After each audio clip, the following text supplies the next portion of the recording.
The situation has worsened with 5.2 million people who have been in need, according to our numbers, of humanitarian assistance, and an estimated 9.839 thousand livestock affected by drought.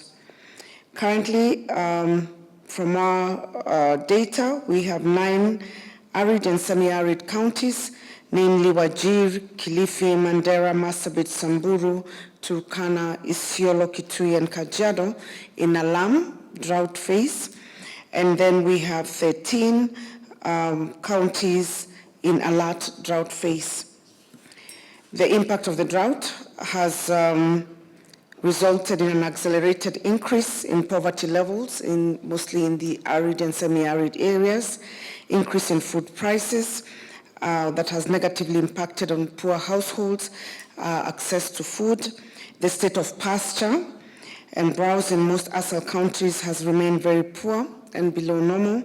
The pasture and browse would not last long due to the high concentration of livestock in the grazing areas, and the livestock body condition ranges from poor to fair in most ASAL counties.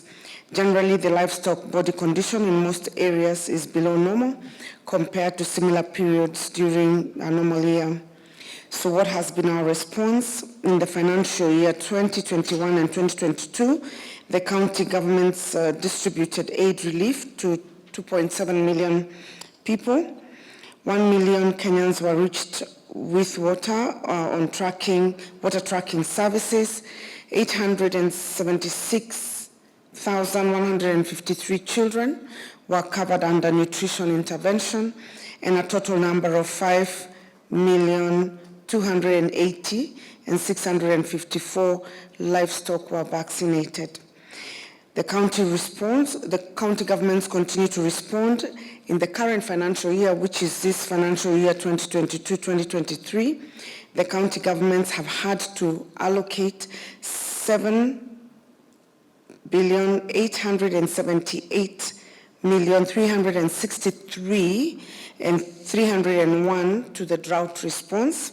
The interventions that various county governments are undertaking include purchase of food, livestock feeds, range cubes, molasses, and mineral blocks, water tracking to affected populations.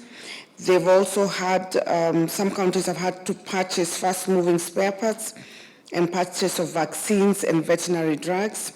The county governments have also undertaken a bursary program in some counties, program to cater for fees for secondary school and tertiary education to discourage dropout rates in ASAL counties, even if education for primary and secondary is not really a function of the county governments. And this is because lack of support from parents who have lost their livelihoods to the drought situation. These counties are Wajir, Mandera, Marsabit, and Isiolo. Please note that the interventions that we're reading right now have forced county governments to reallocate their development budget, mostly to be able to deal with this drought response.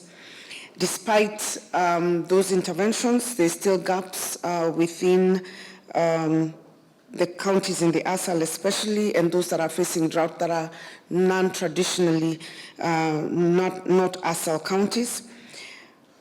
And these gaps have been identified, including for food distribution, water tracking, health intervention, and livestock intervention, worth approximately close to 4 billion shillings, 3.929.